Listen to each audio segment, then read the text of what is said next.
I made a review on Recon Breakpoint a couple months ago, and it is by far my most viewed video. In that video I went pretty in depth on the game and I explained a lot of the issues I had with it. Well, recently Ubisoft has been updating Breakpoint a lot and they added AI teammates like there were in Ghost Recon Wildlands, so I figured I'd give the game another shot. On this playthrough, however, I did things quite differently. I bumped all the difficulty settings to extreme, played on immersive mode, and selected the non-guided mode. As many of you said in the comments of my last video that this is the best way to play the game.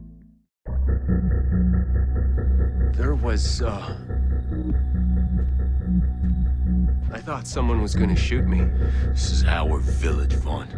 These are fucking allies. While many changes have been made to Ghost Recon Breakpoint's gameplay, the story is still very much the same. Now, I went into more in depth on this in my last video, but I do not like the story of this game. They made a lot of questionable decisions when creating the storyline, and it's a bummer because it had so much potential. Now, I love the intro of the game. Nomad and his squad of ghosts are shot out of their helicopters, leaving Nomad and a few others as the only survivors. And they are stranded on a dangerous drone and terrorist-infested island. The survival feel at the beginning was fantastic, but unfortunately, this awesome survival feel almost immediately gets ruined when Nomad discovers a secret civilization with plenty of guns, supplies, and ammo. However, this game features a good antagonist in Cole Walker, who's fantastically acted by Jon Bernthal. Unfortunately though, most of Cole Walker's appearances are in flashbacks, and what little time on screen he does have isn't anything too deep. Now, I was a big fan of Ghost Recon Wildlands, and I thought it was very cool to see a lot of returning characters from that game, and there were even a few references to Nomad's time in Bolivia and all that. But for some reason, Ubisoft decided to go with a completely different cast for the voices, which doesn't really make much sense, and I honestly prefer Nomad's voice from Wildlands. Not really a huge deal, but Nomad in Breakpoint is a very dull protagonist, feels almost just like a blank slate, and he doesn't display any personalities or defining character traits. The dialogue choices included in the game are also completely pointless as they have no impact on the outcome of the story whatsoever. That guy spotted. There it is, boss.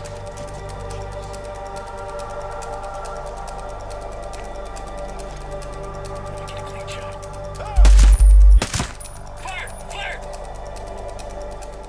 Now, by far the most improved part about Breakpoint since I last reviewed it is the gameplay. Right away I noticed how smooth the movement felt, and although there was no ability to strafe, the animations looked very clean and nice. Well, except for the climbing. Since I was on the extreme difficulties, I really appreciated the hardcore survival aspects built into the gameplay, like drinking water to increase stamina or bandaging your wounds to be able to have full movement, or even resting at a biovac to replenish stamina and get temporary stat boosts. And immersive mode really made all these survival mechanics feel a lot more real. There were some other features that increased realism as well, like the prone camo and knife takedowns. I'm sure what most of you are curious about though is the AI teammates and how they change the experience. Right off the bat, the experience is very different. For starters, your teammates make things way easier with sync shot and open combat. Also, just like Wildlands, your teammates communicate with you, making the game not only feel more immersive but less dull and lonely. However, there are still some issues with the AI teammates. For starters, they kind of just roam off on their own whenever they feel like it and really leave you to fend for yourself sometimes. And the commands are not only unresponsive, but your teammates also act really dumb. Sometimes in stealth I saw my teammates walk right in front of enemies and remain undetected, which completely breaks the immersion. And when in open combat, they plain out suck. It's like they take turns shooting and often won't even shoot enemies when they are right in front of them. Like if I'm trying to bandage and order my teammates to rally around me and cover me, they will often just let the enemy go right by and shoot me while I'm bandaging. Now, don't get me wrong, AI teammates are really nice to have, but they are not terribly smart or advanced, so a lot of the time it may feel like you're just playing solo.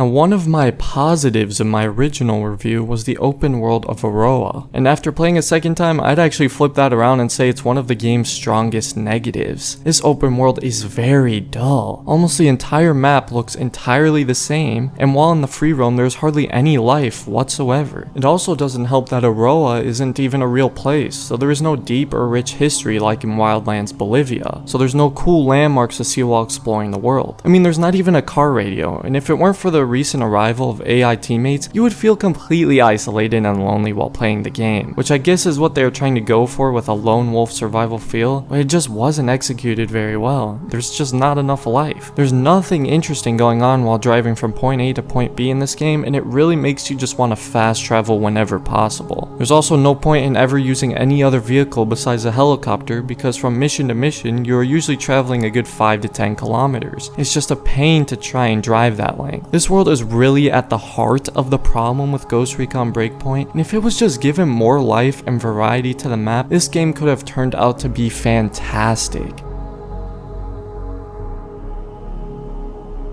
One of my biggest screw-ups when reviewing this game in my last review was saying the graphics were okay. Yeah, I got called out a lot on that one. To be honest, I don't know what I was thinking at the time, but I'm sure you can see just from the video that this game looks incredible. This time around, I ran Ghost Recon Breakpoint through the Vulkan version on PC, and the performance difference was massive. So I definitely recommend you play this game on Vulkan.